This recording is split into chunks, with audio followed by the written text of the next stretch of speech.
නමෝ තස්සේ භගවතෝ අරහතෝ සම්මා සම්බුද්දස්සේ පඨාන දේශකස්සේ නමෝ තස්සේ භගවතෝ අරහතෝ සම්මා සම්බුද්දස්සේ පඨාන දේශකස්සේ නමෝ තස්සේ භගවතෝ අරහතෝ සම්මා සම්බුද්දස්සේ පඨාන දේශකස්සේ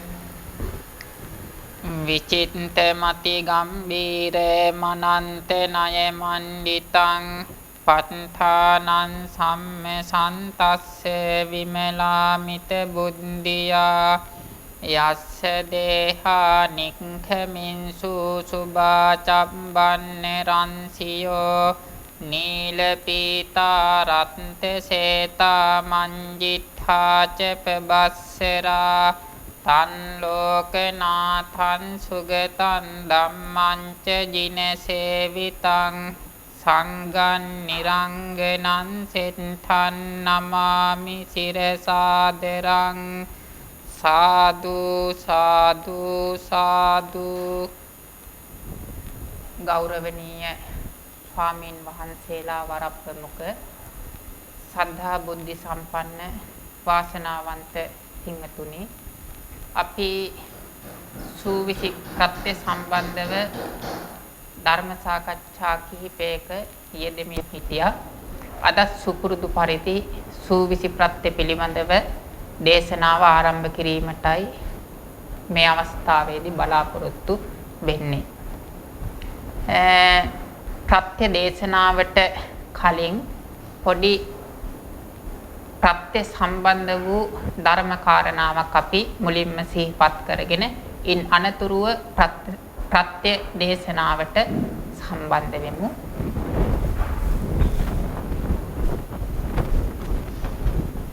සූවිසි ප්‍රත්‍ය ඉගෙන ගන්නකොට ධර්මයේ තුල දැක්වෙන ලක්ෂණ ගාථාවක් තියෙනවා. ඒ ගාථාව තමයි දුක්ඛ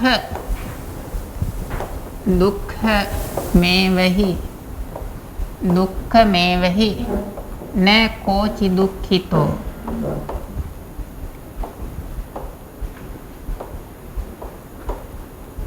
දුක්ඛ මේවහි න කෝචි දුක්ඛිතෝ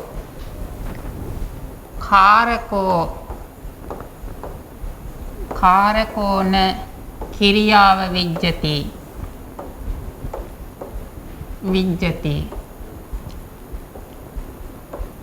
කාරකෝ න කිරියාව විජ්ජති අත්ති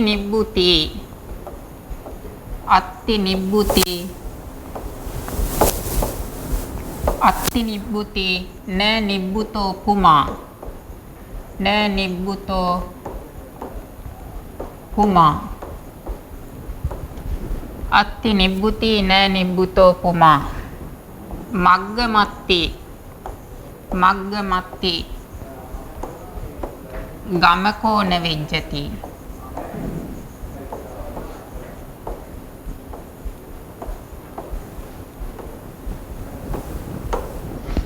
මේ ගාථාවෙන් ලස්සන ධර්ම කතාවක් කියවෙනවා. විශේෂයෙන්ම මේ ගාථාවෙන් සඳහන් වෙන්නේ අපේ මේ ජීවිතය තුල තියෙන පරමාර්ථ ධර්ම. එහෙම නැතුව සත්වයක් පුද්ගලයෙක් නැත කියන එක තමයි මේ ගාථාවෙන් අදහස් කරන්නේ. මේ ගාථාවේ අදහස තමයි දුක්ඛ මේව කියලා කියන්නේ දුකක් පමණක්ම ඇත්තේය. දුක්ඛං ඒව දුකක් පමණක් ඇත්තේය. හැබැයි දුක්ඛිතෝ කෝචි දුකටපත් වූ සත්වයෙක් හෝ පුද්ගලයෙක් නැත්තේය. දුකක් පමණක්ම ඇත්තේය. දුක්ඛිත වූ සත්වයෙක් පුද්ගලයෙක් නැත්තේය. දැන් අපි දුක කියලා කියනකොට පංච උපාදානස්කන්ධයනේ දුක කියලා කියන්නේ. එතකොට දුක්ඛ වූ ධර්ම සමූහයක් විතරයි තියෙන්නේ. දුකටපත් වෙච්ච සත්වයක් නැහැ. පරමාර්ථ වශයෙන් කියනව නම් ලෞකික සිත් 81යි ලෝභය වර්ජිත චෛතසික 51යි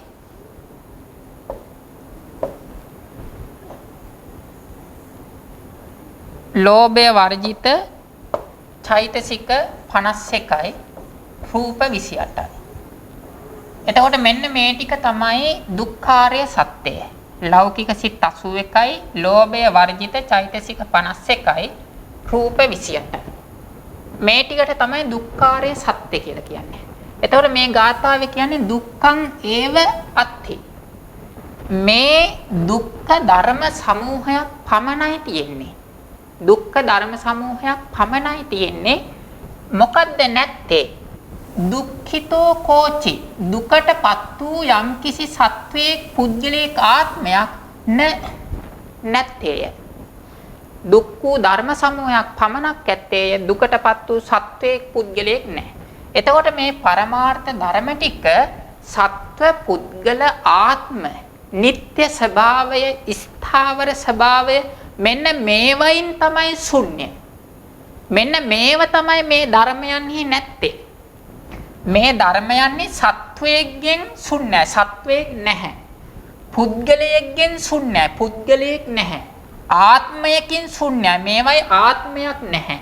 ඒ වගේම නিত্য ස්වභාවයෙන් ශුන්‍යයි මේවා. මොකද මෙතන එක ධර්මයක් නিত্য නැහැ. සියල්ලම අනිත්‍ය ධර්ම. ඒ වගේම සුඛ ස්වභාවයෙන් මේ ධර්ම ශුන්‍යයි. මොකද සුඛ වූ කිසිදු ධර්මයක් නැහැ. යං කිංචි වේදයිතං සබ්බන්තං දුක්ඛස්මින්ති වදාමි. මහණෙනි යමක් විඳිනව නම් ඒ සියල්ල සංඛාර ආදී හේතු හින්දා දුක කියලා බුදුරජාණන් වහන්සේ දේශනා කරා. එතකොට මෙතන සත්‍යයේ පුද්ගලයක් නෑ දුකක් පමණයි තියෙන්නේ. දැන් උදාහරණයක් විදියට ගත්තොත් අපේ මේ ජීවිතයේ තියෙනවනේ. අපේ මේ ජීවිතය අපි පහුගිය දේශනාවල කතා කරා. සාමාන්‍ය පුතත්ජන කෙනෙක් ගත්තොත් ධ්‍යාන මාර්ගඵල උපදවා ගත්තේ නැති ඔහුට හටගන්නේ චිත්තුප්පාද 45යි. ඊළඟට එක సంతානයක භාව රූප එකක් තියෙන හින්දා රූප 27යි. එතකොට මේ චිත්තුප්පාද 45න් චිත්තුප්පාද 8ක් තියෙනවා ලෝභය උපදින. ලෝභය උපදින චිත්තුප්පාද 8යි තියෙන්නේ. අපි ඒකට කියනවා ලෝභ මූලික සිත් 8 කියලා. එතකොට අපේ මේ సంతානය තුල එක අවස්ථාවකදී එක චිත්තුප්පාදයයි හටගන්නේ. මේ ලෝභ මූල චිත්තුප්පාදය හටගන්න වෙලාවේ ඒ චිත්තුප්පාදයේ ඇති ලෝභය දුක්ඛ සමුදය සත්‍ය. ලෝභ මූල සිත් 8 උපදින අවස්ථාවෙහි එහි ඇත්තා වූ ලෝභ චෛතසිකය දුක්ඛ සමුදය ආර්ය සත්‍ය. එතකොට ඒයින් අන්‍ය වූ චිත්ත චෛතසික ටික දුක්ඛාරය සත්‍ය. දැන් උදාහරණයක් විදියට චක්කු විඥාන චිත්තුප්පාදේ උපදින අවස්ථාව ගත්තොත් ඒ අවස්ථාවේ අපේ సంతානයේ තියෙන නාම ධර්ම 8යි. සබ්බචිත්ත සාධාරණ චෛතසික 7යි සිතයි. නාම ධර්ම 8යි ඒ අවස්ථාවේ මේ මුළු ශරීරෙම තියෙන්නේ. එතකොට ඊට අමතරව රූප ශරීරයේ තියෙනවා. රූප සමූහය. එතකොට ඒ වෙලාවේ අපේ මේ ජීවිතය තුල තියෙන දුක්ඛ සත්‍ය පමණයි. අපේ මේ ජීවිතය තුල තියෙන දුක්ඛ සත්‍ය පමණයි. මෙන්න මේ ලෝභ මූලික සිත් 8න් එක සිතක් ඉපදෙනවන යම් කිසි අවස්ථාවකදී ඒ වෙලාවේ සමුදය සත්‍යයි දුක්ඛ සත්‍යයි දෙකම එක විට පවතිනවා. ලෝභ මූලික සිතක් අපේ సంతානයේ හටගන්නකොට ඒ ලෝභ මූලික අරූප ධර්ම සමූහයේ තියෙන ලෝභ චෛතසිකේ දුක්ඛ සමුදය ආර්ය සත්‍ය, ඉතිරි චිත්ත චෛතසික සහ රූප සමූහයේ දුක්ඛාර්ය සත්‍ය. එතකොට ලෝභ මූලික සිතක් ඇති වෙන අවස්ථාවලදී දුක්ඛ සත්‍යයි සමුදය සත්‍යයි දෙකම අපේ මේ ජීවිතය තුල තියෙනවා. ලෝභ මූලික සිත් 8න් අන්‍ය වූ මොන සිත හටගත්තත්, ඒ කියන්නේ ලෞකික සිත් හටගත්තත් ඒ හැම වෙලාවෙකම දුක්ඛ සත්‍ය පමණයි පවතින්නේ. දුක්ඛ සත්‍ය පමණයි පවතින්නේ.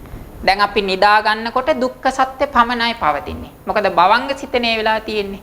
උපදින අවස්ථාවේ දුක්ඛ සත්‍ය පමණයි උපදින්නේ. ඊළඟට මිය යන අවස්ථාවේ දුක්ඛ සත්‍ය පමණයි නිරුද්ධ වෙන්නේ. මොකද ඒ වෙලාවේ ලෝභයක් නැහැ. එතකොට ලෝභ මූලික සිත් හට ගන්න අවස්ථාවවලදී හැම වෙලාවෙම දුක්ඛ සත්‍යයි සමුදය සත්‍යයි දෙකම තියෙනවා. එතකොට අපේ මේ සමස්ත ජීවිතය ගත්තයින් පස්සේ මේ ජීවිතය තුල පවතින්නේ මාර්ගඵල උපදවල නැත්තම් සත්‍ය දෙකයි. ඒ තමයි දුක්ඛාරය සත්‍යයි සමුදයාරය සත්‍යයි පමණයි. යම් කිසි අවස්ථාවකදී මාර්ග චිත්තුප්පාදේ උපදිනව නම් අන්නේ මාර්ග චිත්තුප්පාදේ උපදින අවස්ථාවේ ඒ මාර්ග චිත්තුප්පාදවල යෙදෙන ප්‍රඥා විතරක සම්මා වාචා සම්මා කම්මන්ත සම්මා ජීව විරිය සති ඒකග්ගතා කියන මෙන්න මේ මාර්ගංගට චෛතසික ධර්මට මාර්ග සත්‍යයි. ඉතිරි චිත්ත චෛතසික ටික සත්‍ය විනිර්මුක්තයි. රූප සමූහය දුක්ඛ සත්‍යයි. එතකොට මාර්ග සත්‍ය උපදින වෙලාවේ දුක්ඛ සත්‍යත් උපදිනවා. දුක්ඛ සත්‍ය පවතිනවා. ඊළඟට ඵලචිත්තුප්පාද උපදින අවස්ථාවල ඒ ඵලචිත්තුප්පාදය සත්‍ය විනිර්මුක්තයි. ඵලචිත්තුප්පාදයේ චතුරාර්ය සත්‍ය කිසිම සත්‍යයකට ඇතුළත් වෙන්නේ නැහැ. රූප සමූහය හැම වෙලාවෙම දුක්ඛ සත්‍යයි. සබ්බන් රූපං දුක්ඛං. ඊළඟට කාරකෝ කාරකෝ කියලා කියන්නේ ගමනාදී ඒ ක්‍රියාවන්. එහෙම නැත්නම් ප්‍රත්‍යෝත්පන්න ධර්මයන් උපදවන්නා වූ පුද්ගලයෙක් නැත. දැන් ගමනාදී ක්‍රියාවක් තියෙනවා. නාම රූප ධර්ම එකතු වෙලා සමූහයක් විදියට කරන කෘත්‍යයන් තියෙනවා. හැබැයි ඒ කෘත්‍යයන් කරන්නා වූ සත්වයේ පුද්ගලයෙක් නැහැ. දැන් ගමනක් යනකොට අපේ సంతානයේ යෑමේ චේතනාව සහිත චිත්තුප්පාද සහ චිත්තජ රූප වලින් තමයි මේ යෑම කියන ක්‍රියාව උපදින්නේ. එතකොට මේ ධර්ම දේශනා කරනවා කියන එකත් ධර්ම දේශනා කිරීමේ චේතනාව සහිත චිත්තුප්පාදය සහ චිත්තජ රූප සමූහයකින් තමයි මේ ක්‍රියාව සිද්ධ කරන්නේ. එතකොට ධර්ම දේශනා කරන පුද්ගලයෙක් නැහැ, නාම රූප සමූහයක කෘත්‍යයක් පමණයි තියෙන්නේ. එතකොට මේකේ අදහස තමයි කාරකෝන ඒ ක්‍රියා සිද්ධ කරන්නා වූ කර්තෘ කෙනෙක් නැත්තේය. කිරියා ඒව විජ්ජති. නාම රූප ධර්ම සමූහය එකතු වෙලා සිද්ධ කරන කෘත්‍ය පමණක් නැත්තේය. නාම රූප ධර්මයන් විසින් සිද්ධ කරන කෘත්‍ය පමණක් නැත්තේය. කිරියා ඒව විජ්ජති. ක්‍රියාවක් පමණක් නැත්තේය. ඒ ක්‍රියාව සිදු කරන සත්වයෝ පුද්ගලයෝ දෙවියන් බ්‍රහ්මයන් නැත්තේය කියන එකයි අදහස. ඊළඟ ගාථාවේ අදහස තමයි අත්ති නිබ්බුති. නිබ්බුති කියන්නේ නිර්වාණය නම් වූ පරමාර්ථ ධර්මයක් අත්‍යත්තේය. නිවන කියලා පරමාර්ථ ධර්මයක් තියෙනවා.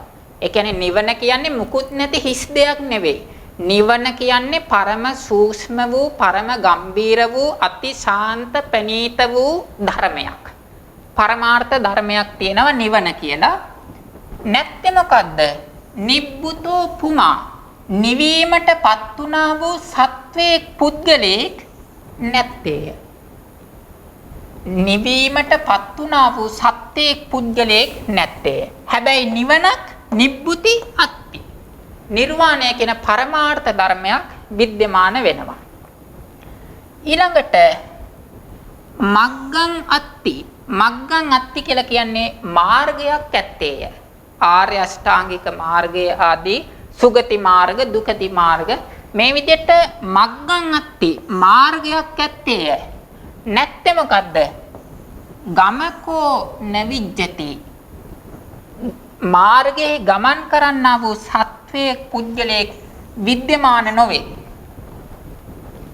එතකොට මේ ගාථාව බොහොම ලස්සන ගාථාවක්. දුක්ඛ මේවහි න කෝචි දුක්ඛිතෝ කාරකෝ න කිරියාව විජ්ජති. අත්ති නිබ්බුති න නිබ්බුතෝ පුමා මග්ග මත්ති ගමකෝ න විජ්ජති. එතකොට ඒ ගාථාවෙන් සඳහන් කරන්නේ මේ මුළු විශ්වයේම තියෙන්නේ ධර්ම සමූහයක් විතරයි. ධර්ම සමූහයක් විතරයි. පරමාර්ථ වශයෙන් මේ මුළු විශ්වයේම තියෙන්නේ සත්වයෝ කියන තැන සහ අජීවී කියන මේ හැමතැනම තියෙන්නේ ධර්ම සමූහයක් පමණයි. ඒ ධර්ම නිසා හටගනිමින් නිරුද්ධ වෙමින් පවතින ධර්ම සමූහයක් පමණයි තියෙන්නේ. එතකොට ඒ තමයි ඒ ධර්ම කාරණාව.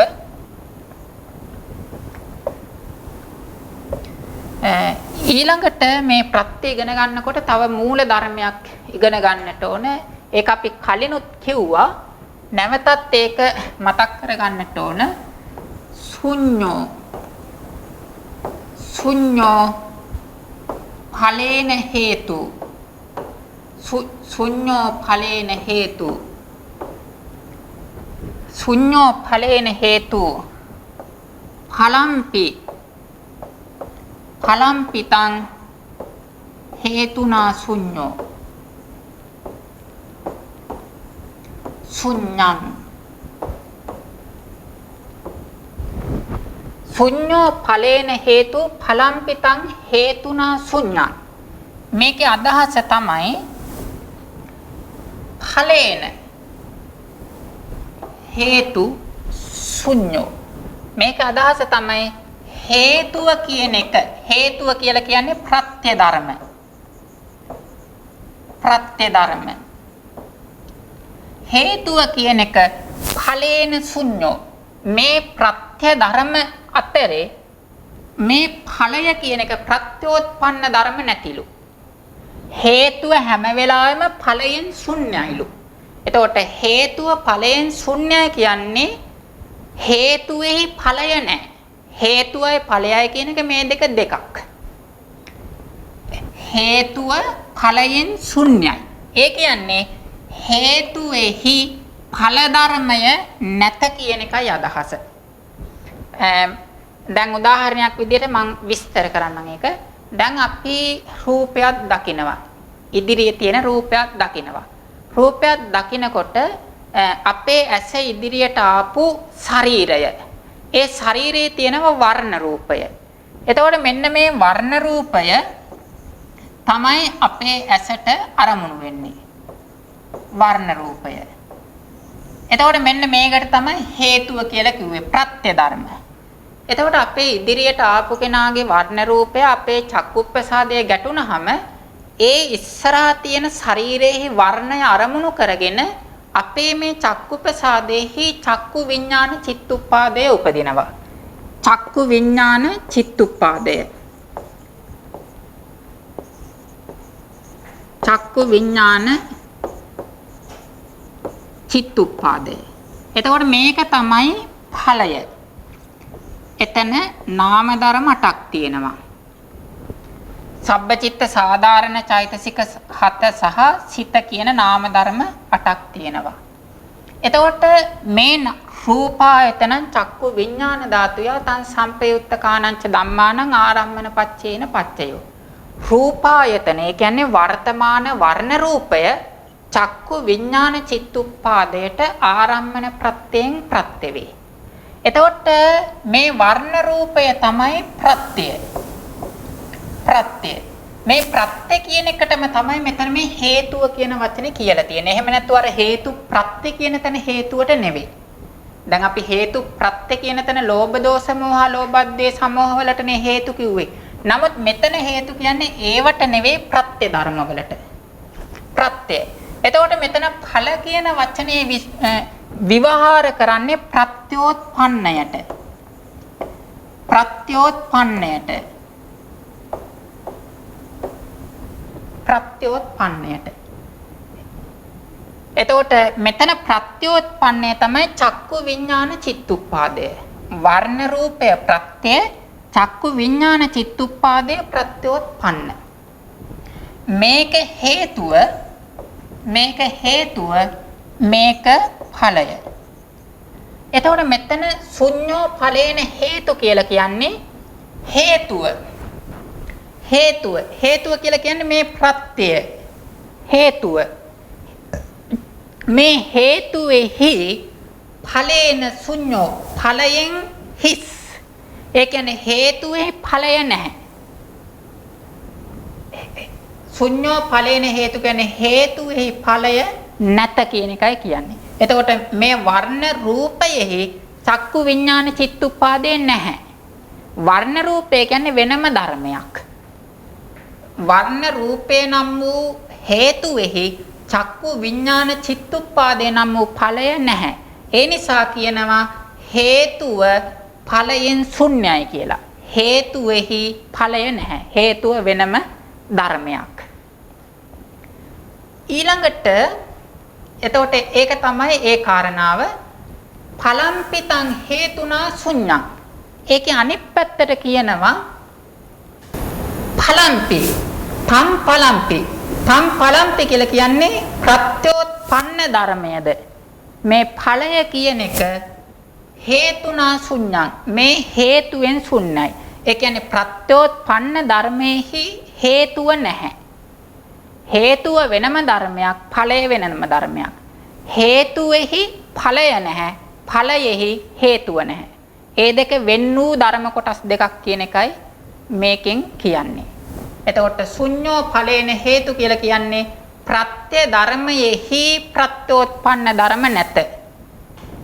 ඵලම්පිතං හේතුනා ශුන්‍යං කියලා කියන්නේ ප්‍රත්‍යෝත්පන්න ධර්මයෙහි ප්‍රත්‍ය ධර්මය නැත.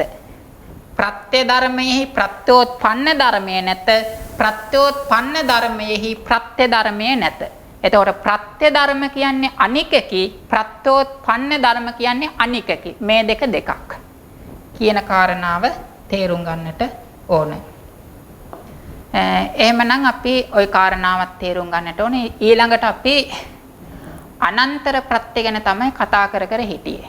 අනන්තර ප්‍රත්‍ය ගැන තමයි අපි කතා කර හිටියේ. අනන්තර ප්‍රත්‍ය සම්බන්ධව ධර්ම කරුණු රහසියක් කතා කරන්න යෙදුනා. නමුත් අපි අනන්තර ප්‍රත්‍ය සම්බන්ධව දේශනාව එතකින් නතර කරනවා. තවත් කතා කරන්න කරුණු තියෙනවා. නමුත් අපි කාල වේලාව අනුව අනන්තර ප්‍රත්‍ය සම්බන්ධව කතාව අවසන් කරනවා. එතකොට ඒකේ ගාථාවේ අදහස තමයි අනන්තර ඥාන සංජාත චබ්බන්න රංසි බාසුරං සම්බුද්ධං සබ්බ දස්සාවෙන් වන්දාමි පූජයාමං. අනන්තර ඥාන සංජාත කියලා කියන්නේ අනන්තර ප්‍රත්‍ය ශක්තියෙන් හටගත්තා වූ චබ්බන්න රංසි බාසුරං කියන්නේ ශවණක් ගන බුදුරැස් වලින් බබලමින් වැඩ සිටින සබ්බ දස්සාවෙන් සම්බුද්ධං සියල්ල දැනීමට සමත් සර්වඥතා ඥානයෙන් යුතු බුදුරජාණන් වහන්සේට අහං මම වන්දාමි වඳිමි පූජයාමි පුදමි කියන එකයි. ඊළඟට කතා කරන්න තියෙන ප්‍රත්‍ය තමයි සමනන්තර ප්‍රත්‍ය. එතකොට මේ සමනන්තර ප්‍රත්‍ය කියන එකේ ප්‍රත්‍ය ධර්ම සහ ප්‍රත්‍යෝත්පන්න ධර්ම කියන එක සම්පූර්ණයෙන්ම අනන්තර ප්‍රත්‍ය සමග සමානයි. එතකොට සමනන්තර ප්‍රත්‍ය වෙන්නේ හැම වෙලාවෙම పూర్ව චිත්තුප්පාදය. සමනන්තර ප්‍රත්‍ය වෙන්නේ හැම වෙලාවෙම పూర్ව චිත්තුප්පාදය. ප්‍රත්‍යෝත්පන්න වෙන්නේ හැම වෙලාවෙම පසුව උපදින චිත්තුප්පාදය. එතකොට අනන්තර ප්‍රත්‍ය සහ සමනන්තර ප්‍රත්‍ය දෙකේම ප්‍රත්‍ය ධර්ම සහ ප්‍රත්‍යෝත්පන්න ධර්ම සමානයි. ඒ ගැන කිසිම වාදයක් නැහැ. එතකොට මේ පිළිබඳව වාද තියෙන්නේ ප්‍රත්‍ය ශක්තිය සම්බන්ධව. මේ ප්‍රත්‍ය ශක්තිය සම්බන්ධවත් අට කතාවේ කියන්නේ අනන්තර ප්‍රත්‍ය වගේම තමයි සමනන්තර ප්‍රත්‍යයත්. මේ දෙක සමානයි. ඔක්කොම සමානයි, වෙනස් වෙන්නේ වචන දෙක විතරයි කියන එක තමයි අට කතාවේ කියන්නේ. ඒ කියන්නේ අනන්තර පච්චයෝ යේව සමනන්තර පච්චයෝ. අනන්තර ප්‍රත්‍යය සමනන්තර ප්‍රත්‍යය සමානයි කියලා තමයි අට කතාවේ කියන්නේ. එතකොට ප්‍රත්‍ය නිර්දේශයේ ඒකේ පාළි දෙකම සමානයි. වෙනස් වෙන්නේ කරණ පාඨය විතරයි. කරණ පාඨය විතරයි. කරණ පාඨය විතරයි. කරණ පාඨය කියලා කියන්නේ අනන්තර පච්චේ නම් අනන්තර පච්චයේන. අනන්තර පච්චයේන. අනන්තර පච්චයේන කියන එකට මේකෙදි යොදන්න ඕන සමනන්තර පච්චයේන. මේ පාඨ දෙක විතරයි වෙනස් වෙන්නේ. අනන්තර ප්‍රත්‍යේ නම් අනන්තර පච්චේන පච්චයෝ, සමනන්තර ප්‍රත්‍යේ නම් සමනන්තර පච්චේන පච්චයෝ. අට කතාවට අනුව මේ වචන දෙක විතරයි වෙනස් වෙන්නේ.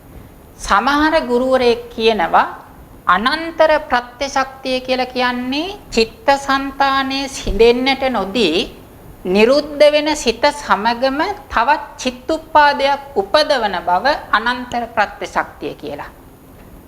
සමනන්තර ප්‍රත්‍ය කියලා කියන්නේ పూర్වයේ සිතක් ඉපදිලා නිරුද්ධ වුණාම මොකක් හරි සිතක් උපදවන්නේ නැතුව චිත්ත නියාමයට අනුව දැන් චක්කු විඥානය නම් නිරුද්ධ වුණේ ඊට පස්සේ මොකක් හරි සිතක් උපදවන්නේ නැතුව අදාළ සම්පටිච්ඡන සිතම ඒ කියන්නේ ඒ කෘත්‍ය සහ සිත් උපදින ස්ථානයන්ට අනුව චිත්ත නියාමය අනුව එක්තරා පිළිවෙලකට අදාළ සිතම උපදවන ස්වභාවය සමානන්තර ප්‍රත්‍ය කියලා එක ගුරුවරයෙක්ගේ මතයක් තියෙනවා.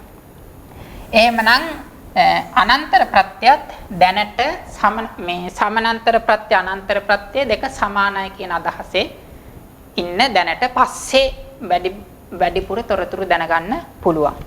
ඊළඟට අපිට කතා කරන්න තියෙන්නේ සහජාත ප්‍රත්‍ය. සහජාත ප්‍රත්‍ය. එතකොට මුලින්ම සහජාත පච්චයෝති කියලා එනවා. සහජාත පච්චයෝති කියන්නේ සහජාත පච්චයෝ යන ප්‍රත්‍ය උද්දේශයේ නිर्देशය මෙසේය කියන එකයි. මේ සහජාත ප්‍රත්‍ය ඉගෙන ගන්නකොට විශේෂයෙන්ම චෛතසික සංග්‍රහයෙහි එන සංග්‍රහ ණය 33 චෛතසික සංග්‍රහයන සංග්‍රහ ණය 33 පිළිබඳව දැනුම තියෙනම් බොහොම පහසුයි සහජාත ප්‍රත්‍ය තේරුම් ගන්න.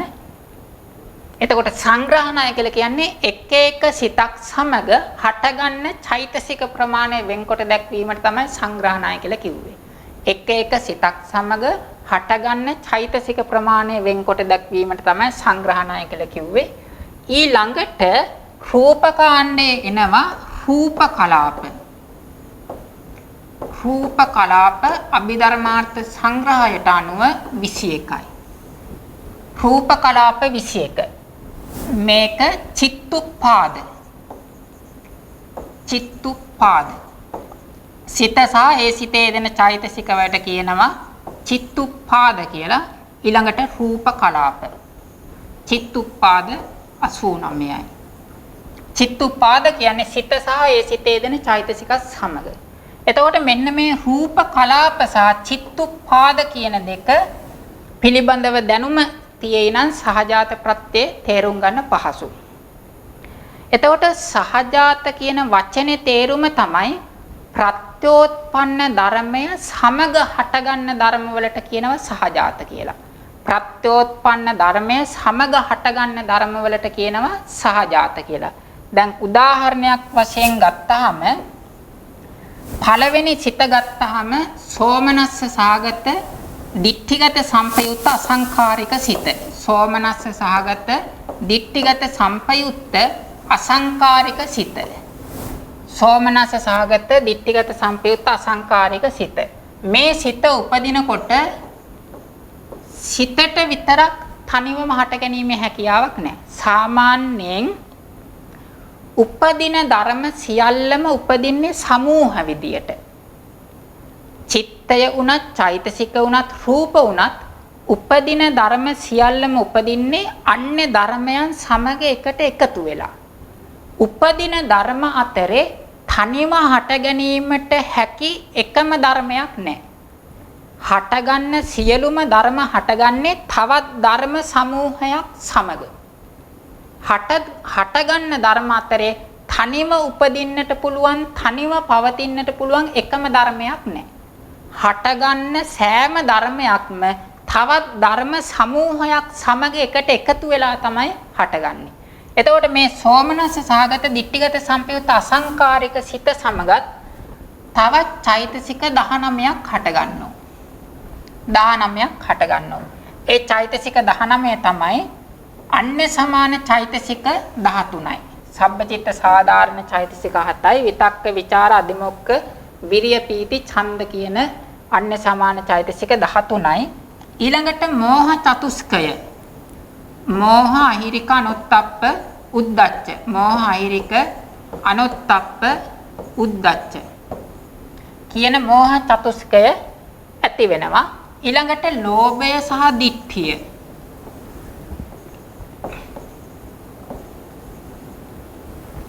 මෙන්න මේ චෛතසික 19 සමග තමයි මේ සෝමනස්ස සහගත ditthිගත සම්පයුත්ත අසංකාරික සිත හටගන්නේ. එතකොට එතන නාම ධර්ම ගත්තාම නාම ධර්ම ඔක්කොම තියෙනවා 20ක්. නාම ධර්ම ඔක්කොම තියෙනවා 20ක්. මේ නාම ධර්ම 20 ප ဋ ාණේදී සාමාන්‍යයෙන් උගන්වන්නේ ප්‍රත්‍යවීම දක්වන්නේ ස්කන්ධ විදියට. ප ဋ ාණේදී ප්‍රත්‍යවීම දක්වන්නේ ස්කන්ධ විදියට. ධර්ම විදියට ගන්නව නම් දැන් මේ සිත මේ සිත කියන එක ඉතිරි චෛතසික 19න් එකක් හරි ඉපදුනේ නැතොත් මේ සිත කියන එකට හටගන්න බෑ. මේ සිත කියන එක හටගන්නේ මේ ඉතිරි චෛතසික 19ම හටගත්තොත් විතරයි. මේ චෛතසික 19න් එකක් හරි දැන් අපි හිතමු ලෝභය කියන එක නූපදී හිටිය කියලා. ලෝභය කියන එක නූපදී හිටියොත් මේ සිතට හටගන්න බෑ. එතකොට මේ සිත උපදින්නේ ඉතිරි චෛතසික 19ේම උපකාරය නිසා. හැබැයි මේකේ වෙනස තමයි සහජාත. සහ කියලා කියන්නේ සමග. ජාත කියන්නේ හට ගන්නවා. එතකොට ප්‍රත්‍ය ධර්මයයි ප්‍රත්‍යෝත්පන්න ධර්මයයි දෙකම එකටම තමයි හටගන්නේ. ප්‍රත්‍ය ධර්මය හටගන්නේ ප්‍රත්‍යෝත්පන්න ධර්මයක් උපදවාගෙන. උපදවාගෙන තමයි හටගන්නේ. ඒ වගේම තමයි මේ සිත හටගත්තේ නැතොත් මේ චෛතසික 19ට හටගන්නත් බෑ. එතකොට සිතකින් තොරව කිසිදු චෛතසිකයකට හටගන්න බෑ. සෑම චෛතසිකයක්ම හටගන්නේ සිතක් සමග. එතකොට මේ චෛතසික අතරිනුත් පස්ස චෛතසිකය ගත්තොත් මේ පස්ස චෛතසිකය ගත්තොත් තව නාම ධර්ම 19ක් තියෙනවා සිත සහ ඉතිරි චෛතසික 18. මේ පස්ස කියන චෛතසිකයේ සෝමනස්ස සහගත දිට්ඨිගත සංපයුත්ත අසංකාරික සිතේ පස්ස කියන චෛතසිකය මේ සිත හටගත්තේ නැතොත් මේ පස්සේට උපදින්න හැකියාවක් නැහැ. සිතේ ඉපදීම නිසා තමයි මේ පස්සය හටගන්නේ. සිත තමන් සමග එකට හටගන්න හින්දා තමයි පස්සය උපදින්නේ. ඒ වගේම මේ චෛතසික 18න් එක ධර්මයක් හරි අඩුනොත් ඒත් මේ පස්සේට හටගන්න බෑ. එතකොට මේ චෛතසික 18 සහ සිත කියන නාම ධර්ම 19 හටගන්න නිසා තමයි මේ පස්ස චෛතසිකය හටගන්නේ. එතකොට මේ විදියට තමයි මේ චෛතසික මේ නාම ධර්මයේ 20ම එක ධර්මයක් නිසා තමයි අනිත් ධර්ම 19ම උපදින්නේ. අනිත් ධර්ම 19ම නිසා තමයි එක ධර්මය උපදින්නේ. එතකොට මේ ධර්ම 20ම ඔවුනොවුන්ට උපකාරයි. ඒ කියන්නේ තමන් සමග අනිත් ධර්මත් එකට හටගන්න නිසා තමයි ඒ ධර්මයේ උපකාරය නිසා තමයි අනිත් ධර්මයක් උපදින්නේ. එතකොට මේක එක ධර්මයක් අනිත් ධර්මයට උපකාර කරනවා කිව්වහම මේක ධර්ම ගොඩක් හින්දා සංකීර්ණයි. ඒ නිසා ප ဋ ාණේදී මොකද කරන්නේ මේ නාම කලාපය එහෙම නැත්නම් චිත්තුප්පාදය කියන එක ස්කන්ධ වලට බෙදනවා. දැන් සහජාත ප්‍රත්‍යනිර්දේශයේ පළවෙනි වාක්‍යය තමයි චත්තාරෝ කන්දා. චත්තාරෝ කන්දා. චත්තාරෝ කන්දා අඤ්ඤමඤ්ඤා. චත්තාරෝ කන්දා අඤ්ඤමඤ්ඤා. චත්තාරෝ කන්දා අඤ්ඤමඤ්ඤං සහජාත පච්චේන පච්චයෝ.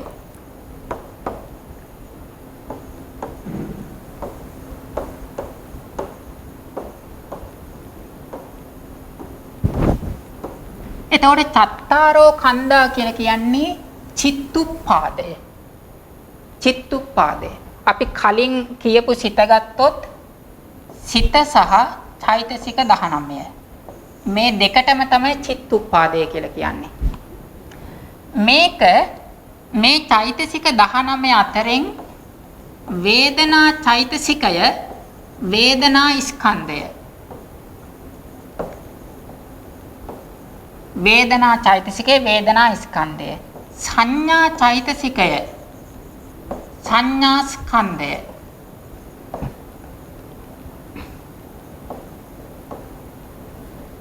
එතකොට ඉතුරු චෛතසික 17ක් තියෙනවා. ඉතිරි චෛතසික 17 සංකාර ස්කන්ධය.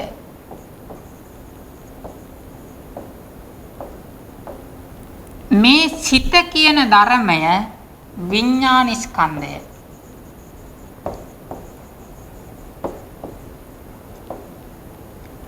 එතකොට මේ සෑම චිත්තුප්පාදයක්ම මේ විදියට නාමස්කන්ධ හතරට බෙදන්න පුළුවන්. වේදනාස්කන්ධය, සංඥාස්කන්ධය, සංකාරස්කන්ධය, විඥානස්කන්ධය කියලා සෑම චිත්තුප්පාදයක්ම මේ විදියට නාමස්කන්ධ හතරට බෙදන්න පුළුවන්. මේ නාමස්කන්ධ හතර අඩු වෙන හෝ වැඩි වෙන කිසිම අවස්ථාවක් නැහැ. සෑම චිත්තුප්පාදයකම තියෙන නාමස්කන්ධ හතරයි. මේකේ වෙනස් වෙන්නේ මෙන්න මේ සංකාරිස්කන්ධය කියන එකේ ධර්ම ටික විතරයි. එතකොට සංකාරිස්කන්ධය කියන එකේ ධර්ම ටික ඒ සිතේ යෙදෙන චෛතසික ප්‍රමාණය අනුව වෙනස් වෙනවා. එතකොට වේදනාස්කන්ධය කිසිම වෙලාවක වෙනස් වෙන්නේ නැහැ. ඒක වේදනා චෛතසිකය තමයි වේදනාස්කන්ධය. සංඥාස්කන්ධයත් කිසිම වෙලාවක වෙනස් වෙන්නේ නැහැ. සංඥා චෛතසිකය තමයි සංඥාස්කන්ධය.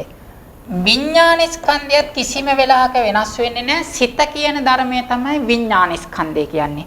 වෙනස් වෙන්නේ මේ සංකාරස්කන්ධයේ තියෙන චෛතසික ප්‍රමාණය විතරයි. එතකොට සෑම ස්කන්ධයක්ම නෙමෙයි සෑම චිත්තුප්පාදයක්ම මේ විදියට නාමස්කන්ධ හතරකට බෙදන්න පුළුවන්.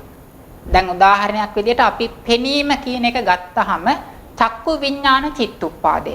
චක්කු විඥාන චිත්තුප්පාදය ගත්තයින් පස්සේ එතන නාම ධර්ම 8යි. මේ නාම ධර්ම 8 අතරේ වේදනා චෛතසිකය වේදනා ස්කන්ධය. සංඥා චෛතසිකය සංඥා ස්කන්ධය. ඊතුරු චෛතසික 5. එතකොට ඊතුරු චෛතසික 5 සංකාර ස්කන්ධය. ඊට පස්සේ චක්කු විඥාන සිත විඥාන ස්කන්ධය. එතකොට අපි දකිනවා බලනවා කියන තැන නාම ස්කන්ධ හතරක කෘත්‍යයක් තියෙන්නේ. සත්වයක් පුද්ගලයෙක් ආත්මයක කෘත්‍යයක් නෙවෙයි. මේ චක්කු විඥාන චිත්තුප්පාදය කියන තැන තියෙන්නේ මේ විදිහට නාම ස්කන්ධ හතරක්. එතකොට මේ ක්‍රමය තමයි සෑම චිත්තුප්පාදයකම සෑම චිත්තුප්පාදයක්ම මේ විදිහට නාම ස්කන්ධ හතරට බෙදන්න පුළුවන්. එතකොට ඒ නාම ස්කන්ධ හතර තමයි චත්තාරෝ ඛණ්ඩා කියලා කිව්වේ. චත්තාරෝ ඛණ්ඩා. මේ චත්තාරෝ ඛණ්ඩා කිව්වේ චිත්තුප්පාද 89ම නාම ස්කන්ධ හතරට බෙදුවහම ඒක තමයි චත්තාරෝ ඛණ්ඩා කිව්වේ වේදනා ස්කන්ධය, සංඥා ස්කන්ධය, සංකාර ස්කන්ධය, විඥාන ස්කන්ධය කියන මේ හතර. අඤ්ඤමඤ්ඤං අඤ්ඤමඤ්ඤං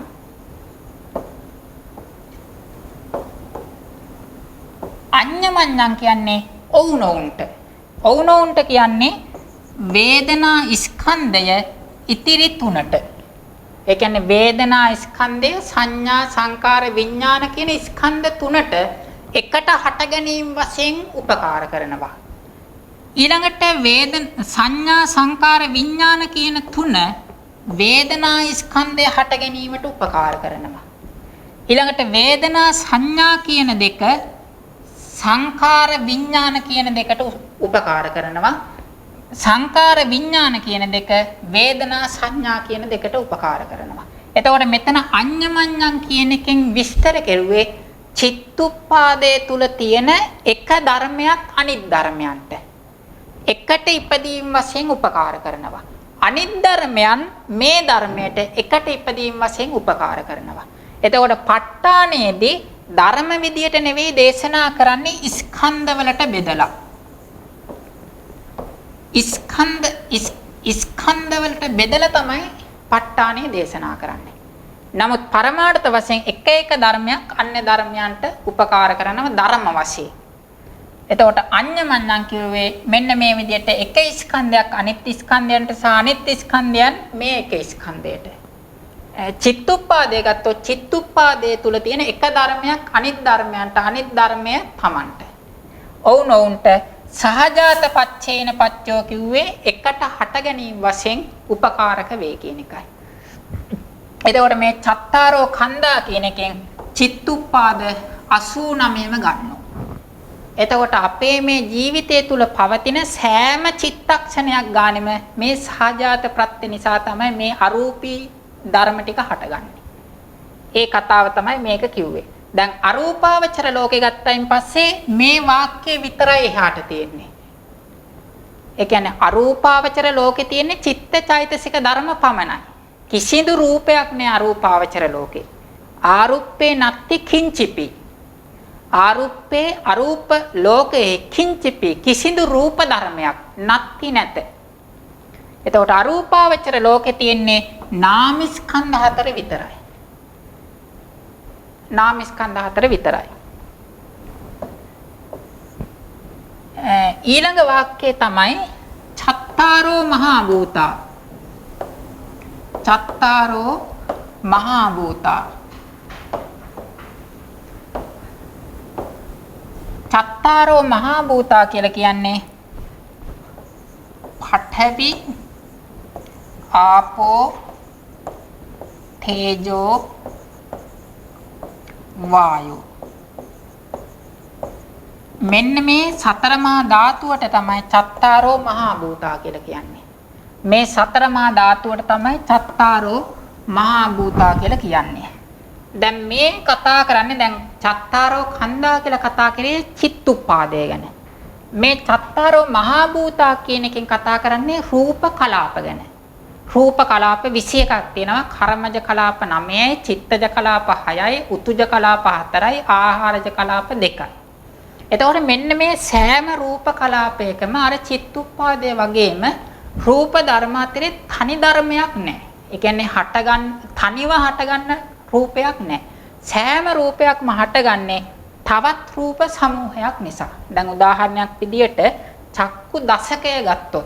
චක්කු දශකය ගත්තොත් රූප 10ක්.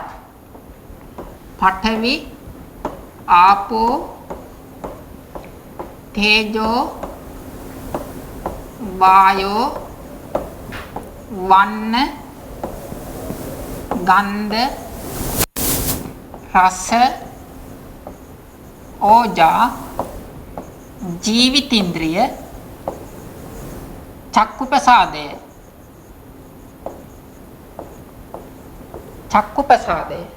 එතකොට මෙතන රූප 10ක් තියෙනවා. 1 2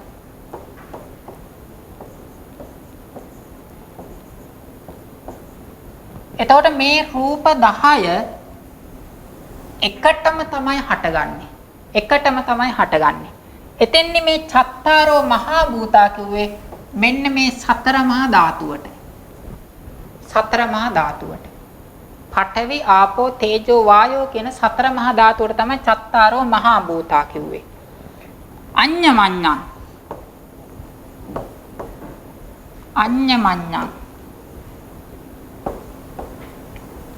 අඤ්ඤමඤ්ඤං කියලා කියන්නේ එක ධාතුවක් අනිත් ධාතු තුනට. පඨවි ධාතුව නම් තේජෝ වායෝ ආපෝ කියන ධාතු තුනට. ඊළඟට ඒ ධාතු තුන පඨවි ධාතුවට. ඊළඟට ධාතු දෙකක් ගත්තාම අනිත් ධාතු දෙකට. දැන් පඨවි ධාතුව මෙතන ගත්තොත් ඒ පඨවි ධාතුව තේජෝ වායෝ ආපෝ කියන ධාතු තුනේ හට ගැනීමට උපකාර කරනවා. ඊළඟට මේ ධාතු තුන මේ පඨවි ධාතුව හට ගැනීමට උපකාර කරනවා. එතකොට පඨවි ආපෝ කියන දෙක තේජෝ වායෝ කියන දෙක හට ගැනීමට උපකාර කරනවා.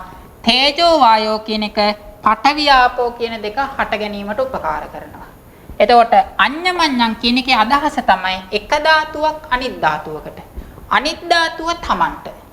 එතකොට එකට හටගන්න රූප සමූහයක තියෙන සතර මහා ධාතුව එකක් අනිකකට සහ අනික තමන්ට උපකාර කරනවා. ඒ කියන්නේ පඨවි ධාතුවට විතරක් තනිවම හටගන්න බෑ. ආපෝ තේජෝ වායෝ කියන තුනත් හටගත්තොත් තමයි ඒ සමග පඨවි ධාතුවටත් උපදින්න පුළුවන්කම තියෙන්නේ. සහජාත පච්චේන පච්චයෝ කියන්නේ එකට ඉපදීම් වශයෙන් උපකාරක වේ කියන එකයි ඒ වාක්‍යයේ අදහස. චත්තාරෝ මහා භූතා කියන්නේ සතර මහා ධාතුව අඤ්ඤමඤ්ඤං කියන ඔවුනොවුන්ට එකට ඉපදීම් වශයෙන් උපකාරක වේ කියන එකයි සහජාත පච්චේන පච්චයෝ කියන්නේ. එතකොට මේ කාරණාව තියෙන්නේ පංචවෝකාර භවයේ සහ ඒකවෝකාර භවයේ විතරයි. අසඤ්ඤ සත්ව භවයේ තියෙනවා පංචවෝකාර භවයේ තියෙනවා. අරූපාවචර ලෝකේ මේ කාරණාව නැහැ. මොකද එහෙ රූප නැති නිසා. ඊළඟ වාක්‍යය තමයි ඔක්කාන්තික්ඛනේ.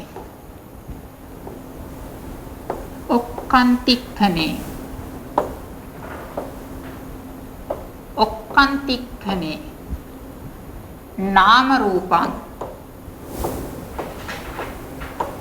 ඔක්කාන්තික්ඛනේ නාම රූපං අඤ්ඤමඤ්ඤං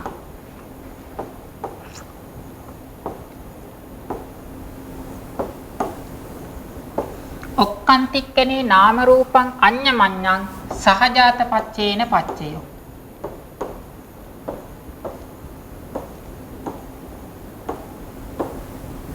තුන්වෙනි වාක්‍යය තමයි ඔක්කාන්තික්ඛනේ නාම රූපං අඤ්ඤමඤ්ඤං සහජාත පච්චේන පච්චයෝ. මේ ඔක්කාන්තික්ඛනේ කියන්නේ ප්‍රතිසන්දි අවස්ථාවට.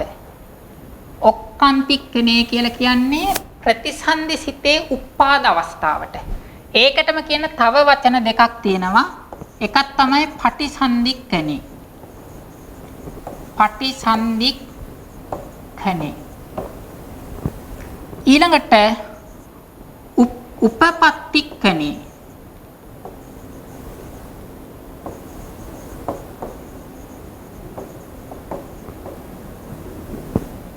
මේ වචන තුනම කියන්නේ ප්‍රතිසන්දිසිතේ උපාද අවස්ථාවට. ඒ කියන්නේ භවයක මුල්ම හට ගැනීමට කියනවා, හට ගන්න අවස්ථාවට කියනවා ඔක්කාන්තික්ඛණය කියනවා, ප්‍රතිසන්දික්ෂණය කියනවා, උපපත්තික්ෂණය කියනවා. මේ වචන තුනෙන්ම කියන්නේ භවයක මුල්ම හට ගන්න අවස්ථාවට.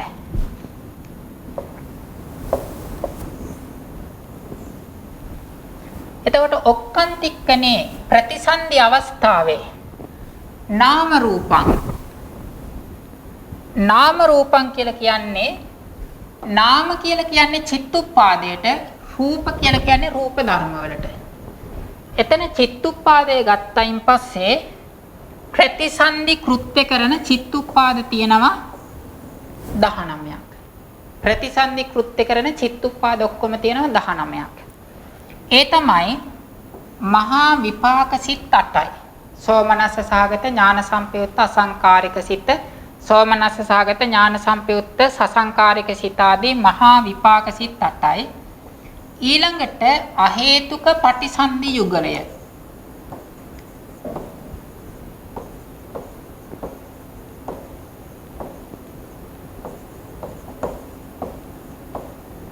අහේතුක පටිසන්ධි යුගලය කියන්නේ කුසල විපාක උපේක්ඛා සහගත සම්තීරණ සිතයි, අකුසල විපාක උපේක්ඛා සහගත සම්තීරණ සිතයි.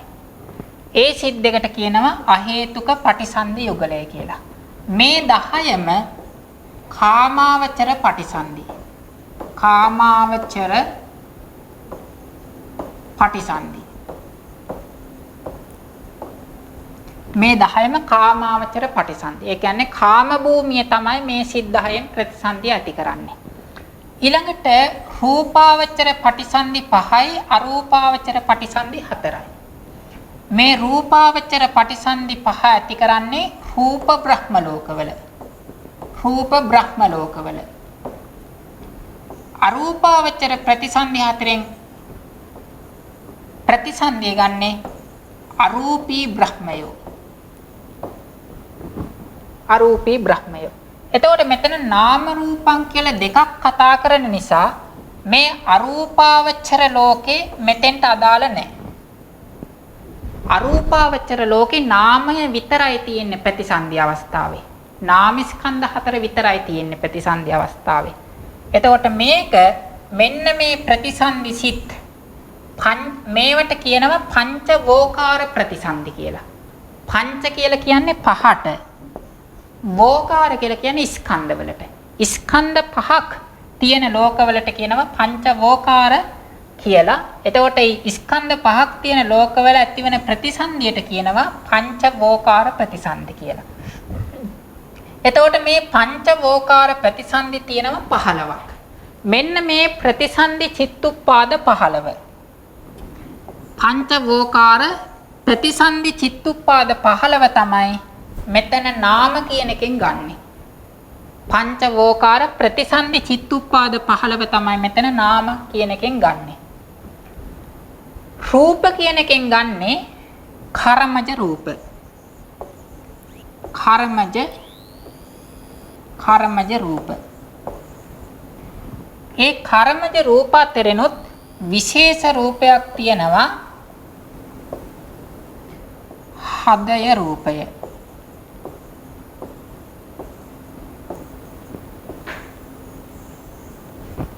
හදය රූපය. මේ ප්‍රතිසන්දි නාමස්කන්ධ මේ ප්‍රතිසන්දි චිත්තුප්පාද 15 අර කලින් කිව්වා වගේ එක නාම ධර්මයක් අනිත් නාම ධර්මයන්ට ප්‍රත්‍ය වෙනවා. ඒ වගේම ඒ ප්‍රතිසන්දි සිත සමග උපදින කර්මජ රූප සියල්ලටමත් සහජාත ප්‍රත්‍යයෙන් ප්‍රත්‍ය වෙනවා. මම උදාහරණයක් අරගෙන විස්තර කරන්නම්.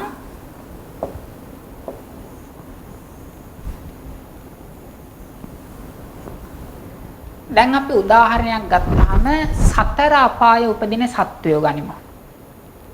සතර අපායේ උපදින සියලුම සත්වයෝ උපදින්නේ අකුසල විපාක උපේක්ඛාසගත සම්තිරණ සිතෙන්. සතර අපායේ උපදින සියලුම සත්වයෝ උපදින්නේ අකුසල විපාක උපේක්ඛාසගත සම්තිරණ සිතෙන්. එතකොට සිත ඒ සිතේ යෙදෙන පස්ස වේදනා සංඥා චේතනා ඒකග්ගතා ජීවිතේන්ද්‍රිය මානසිකාර විතක්ක විචාර අදිමොක්ක මෙන්න මේ චෛතසික 10 සහ සිත කියන නාම ධර්ම 11 උපේක්ඛා සාගත සම්තිරණ සිතේ නාම ධර්ම 11ක්. එතකොට මේ නාම ධර්ම 11 තමයි මෙතන නාම කියලා කියන්නේ. නාම කියලා කියන්නේ. සතර අපායේ උපදින හැම සතෙකුටම හැම අපායක සත්‍යයකටම මේක තමයි මේ නාම ධර්ම 11 තමයි ඇති වෙන්නේ. මේක අඩු වෙන්නේ නැහැ, වැඩි වෙන්නේ නැහැ. ඊළඟට රූප කියන ඒවා කර්මජ රූප. කර්මජ රූප. කර්මජ රූප. ඊළඟට හදේ රූපය විශේෂ රූපයක්. මේ සිත ගත්තොත් මේ කර්මජ රූප සියල්ලටමත් සහජාත ප්‍රත්‍යයෙන් ප්‍රත්‍ය වෙනවා. මේ සිත කියන නාම ධර්මයේ කර්මජ රූප සියල්ලටම සහජාත ප්‍රත්‍යයෙන් ප්‍රත්‍ය වෙනවා. ඒ වගේම තමන් සමග උපදින මේ චෛතසික ධර්ම 10ටත් සහජාත ප්‍රත්‍යයෙන් ප්‍රත්‍ය වෙනවා. එතකොට මෙතන උපදින හැම නාම ධර්මයක් මෙහෙමයි. මේ පස්ස කියන එක මේ කර්මජ රූප සියල්ලටම සහජාත ප්‍රත්‍යයෙන් ප්‍රත්‍ය වෙනවා. ඒ වගේම අනිත් නාම ධර්ම 10 දෙනාට සහජාත ප්‍රත්‍යයෙන් ප්‍රත්‍ය වෙනවා. මේ අදිමොක්ඛ චෛතසිකය ගත්තොත් අදිමොක්ඛ චෛතසිකයේ ඉතිරි නාම ධර්ම 10ටත් ප්‍රත්‍ය වෙනවා. මේ කර්මජ රූප සියල්ලටමත් ප්‍රත්‍ය වෙනවා. හැබැයි කර්මජ රූප වලින් හදය රූපය කියන එක මේ නාමස්කන්ධ වලට ප්‍රත්‍ය වෙනවා. හදය රූපය කියන එක මේ නාම චිත්තුප්පාදයට සහජාත ප්‍රත්‍යයෙන් ප්‍රත්‍ය වෙනවා. ඊතුරු කර්මජ රූප මේ චිත්තුප්පාදයට සහජාත ප්‍රත්‍යයෙන් ප්‍රත්‍ය වෙන්නේ නැහැ. කර්මජ රූප අතරේ හදය රූපය පමණක් චිත්තුප්පාදයට සහජාත ප්‍රත්‍යයෙන් ප්‍රත්‍ය වෙනවා. චිත්තුප්පාදයේ සෑම නාම ධර්මයක්ම කර්මජ රූප සියල්ලටම සහජාත ප්‍රත්‍යයෙන් ප්‍රත්‍ය වෙනවා. ඒ වගේම තමන්ගෙන් අන්‍ය වූ නාම ධර්ම සියල්ලටමත් සහජාත ප්‍රත්‍යයෙන් ප්‍රත්‍ය වෙනවා. එතකොට මෙතන නාම රූපං කිව්වේ මෙන්න මේ විදියට ප්‍රතිසන්දිනා චිත්තුප්පාදයට තමයි නාම කිව්වේ. කර්මජ රූප වලට තමයි රූප කිව්වේ. විශේෂයෙන්ම හදේ රූපයට. අඤ්ඤමඤ්ඤං කිව්වේ ඔවුනොවුන්ට. දැන් නාම ධර්මයක් ගත්තොත් ඒ නාම ධර්මය ඉතිරි නාම ධර්මයන්ට සහ කර්මජ රූප සියල්ලටම සහජාත ප්‍රත්‍යයෙන් ප්‍රත්‍ය වෙනවා. රූපය ගත්තොත් හදය රූපය පමණක් මේ නාම ධර්ම සියල්ලටම සහජාත ප්‍රත්‍යයෙන් ප්‍රත්‍ය වෙනවා. එතකොට ඒ කතාව තමයි ඔක්කාන්තික්කනේ නාම රූපං අඤ්ඤමඤ්ඤං සහජාත පච්චේන පච්චයෝගේ ප්‍රතිසන්දි අවස්ථාවේ ප්‍රතිසන්දි චිත්තුප්පාදයේ තියෙන සෑම නාම ධර්මයක්ම අනිත් නාම ධර්මයන්ට සහ කර්මජ රූප සියල්ලටම සහජාත ප්‍රත්‍යයෙන් ප්‍රත්‍ය වෙනවා. හදය රූපය පමණක් චිත්තුප්පාදයට සියලුම නාම ධර්ම වලට සහජාත ප්‍රත්‍යයෙන් ප්‍රත්‍ය වෙනවා කියන එකයි මේකේ අදහස. ඔක්කාන්තිකනේ ප්‍රතිසන්දි අවස්ථාවේ නාම රූප දෙක ඔවුනොවුන්ට එකට හට ගැනීම වශයෙන් උපකාරක වේ කියන එකයි ඒකේ අදහස.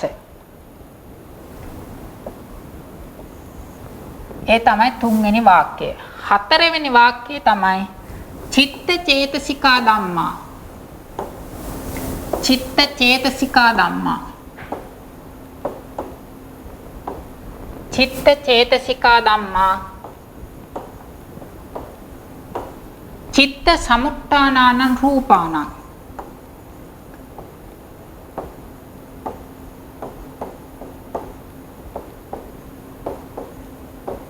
රූපානං. චිත්ත චේතසිකා ධම්මා චිත්ත සමුත්ථානානං රූපානං සහජාත පච්චේන පච්චයෝ.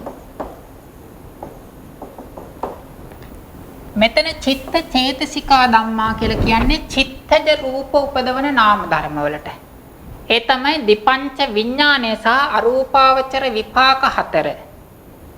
දීපංච විඥානය සහ අරූපාවචර විපාක සිත් හතර කියන මෙන්න මේ සිත් 14 අයින් කරලා ඉතුරු සිත් 75. ඉතුරු සිත් 75. දීපංච විඥානය සහ අරූපාවචර විපාක සිත් 4 අයින් කරලා ඉතුරු සිත් 75 තමයි මෙතන චිත්ත චේතසිකා ධම්මා කිව්වේ. චිත්තුප්පාද 75. සිත සහ ඒවා යෙදෙන චෛතසික. මේ 75 පරමාර්ථ විදියට ගත්තොත් අකුසල සිත් 12යි, ඊළඟට අහේතුක සිත් 8යි, කාම සෝබන සිත් 24යි, රූපාවචර සිත් 15යි, අරූපාවචර සිත් වලින් 8යි. කුසල සිත් 8යි, ක්‍රියා සිත් 8යි. අරූපාවචර විපාක සිත් 4 ගන්නෙ නැහැ. ඊළඟට ලෝකෝත්තර සිත් 8යි. එතකොට මෙන්න මේ ටික තමයි මේ සිත් 75 විදියට එන්නේ. සිත් 75 කිව්වහම ඒවා යෙදෙන චෛතසිකත් එක්ක චිත්තුප්පාද 75. මෙන්න මේ චිත්තුප්පාද 75 හටගන්න සෑම අවස්ථාවකම රූප ධර්ම කොටසකුත් උපද්දවනවා. චිත්තජ රූප කොටසකුත් උපද්දවනවා. එතකොට මෙතන චිත්ත චේතසිකා ධම්මා කිව්වේ පංච වෝකාර භවයේ උපදින චිත්ත චෛතසික. දැන් ලෝභ මූලික සිත ගත්තොත් ලෝභ මූලික සිත අරූපාවචර ලෝකෙත් උපදිනවා. හැබැයි ඒ අරූපාවචර ලෝකේ රූප ධර්ම උපදවන්නේ නැහැ. ලෝභ මූලික සිතට අරූප භූමියේ හට ගන්නවා. හැබැයි ඒ අරූප භූමියේ උපදින අවස්ථාවේ ඒ ලෝභ මූලික සිතෙන් චිත්තජ රූප හටගන්නේ නැහැ. ඒ නිසා මේ චිත්ත චෛතසික පංච වෝකාර භවයේ උපදින අවස්ථාව. පංච වෝකාර භවයේ උපදින අවස්ථාව. පංචවෝකාර භවයේ උපදින අවස්ථාව තමයි චිත්තජ රූප වලට ප්‍රත්‍ය වෙන්නේ. එතකොට මේ චිත්තුප්පාද 75 තමයි මේ චිත්ත චේතසිකා ධම්මා කියුවේ. චිත්ත චේතසිකා ධම්මා චිත්ත චෛතසික ධර්මයෝ චිත්ත සමුත්ථානානං රූපානං කියුවේ චිත්තජ රූප වලට. චිත්තජ රූප වලට. සිත නිසා හටගන්න රූප වලට කියනවා චිත්තජ රූප කියලා. ඒ චිත්තජ රූප වලට සහජාත පච්චේන පච්චයෝ කියන්නේ සහජාත ප්‍රත්‍ය ශක්තියෙන් උපකාරක වේ කියන අදහසයි. එතකොට චිත්තජ රූප උපදවන චිත්තුප්පාද 75 ඒ නිසා හටගන්න චිත්තජ රූප වලට තමන් සමග එකට ඉපදීම වශයෙන් උපකාරක වේ කියන එකයි මේකේ අදහස. දැන් අපි උදාහරණයක් විදිහට ගත්තොත් අපි සතෙකුට ගලකින් ගහනවා. සතෙකුට ගලකින් ගහනකොට ඒ සතා සමග අපිට තරහක් තමයි උපදින්නේ. තරහක් උපදිනකොට ද්වේෂ මූලික සිතක්. දෝමනස සාගත පටිඝ සම්පයුක්ත මේ ද්වේෂ මූලික සිතක්. ද්වේෂ මූලික සිතක්. එතකොට ඒ වෙලාවේ සිත හට ගන්නවා. ඒ සිත සමග තවත් චෛතසික 17ක් හට ගන්නවා. සිතයි චෛතසික 17ක් හට ගන්නවා. ඉස්සා මච්චරේ කුක්කුච්ච කියන තුන අයින් කරලා ඒ තිරිසංගත සතෙක් එක්ක ද්වේෂයක් ඇති වුනහම මෙන්න මේ චිත්තුප්පාදය තමයි අපේ ජවන විදියට ගන්නෙ. එතකොට මේ චිත්තුප්පාදේ ඒ සතා අරමුණු කරගෙන අපි තුල හට ගන්නවා. අපි චිත්ත වීතිය ඇන්දොත් මෙහෙම භවංග චලන භවංග උපච්ඡේද මනෝද්වාර ආවජ්ජන ඊළඟට ජවන සිත් 7.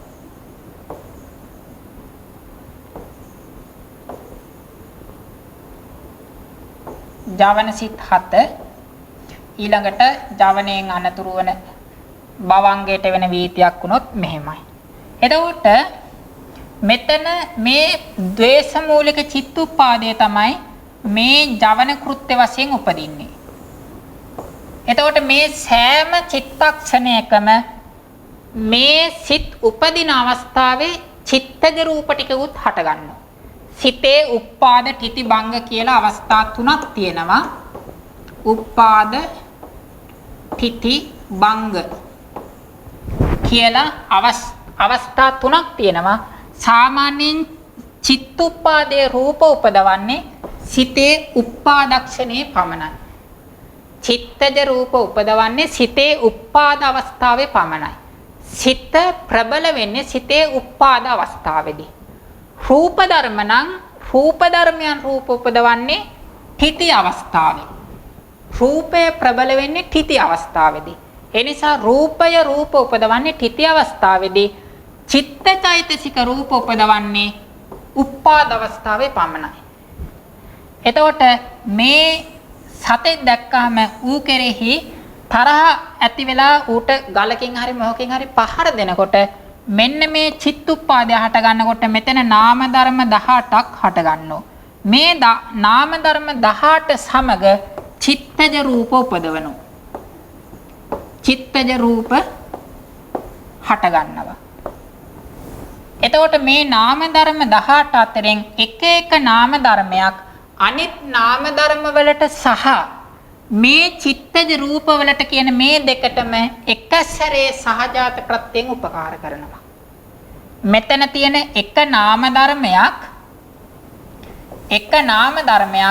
අනිත් නාම ධර්ම 17ට සහ චිත්තජ රූප වලට එක විට උපකාර කරනවා. එතකොට සෑම නාම ධර්මයක් මෙහෙමයි තමන්ගෙන් අන්න වූ නාම ධර්ම වලට සහ චිත්තජ රූප වලට එකට හට ගැනීම වශයෙන් උපකාර කරනවා.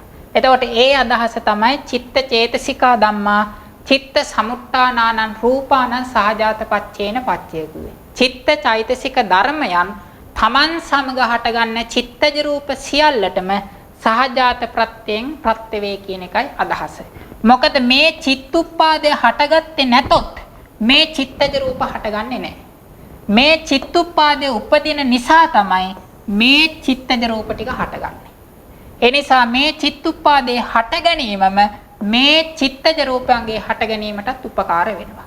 එතකොට මෙන්න මේ විදිහට තමන් සමග අනිත් ධර්මයන් එකට ඉපදීම් වශයෙන් උපකාරක කරන ධර්ම වලට තමයි සහජාත ප්‍රත්‍ය කියලා කියන්නේ.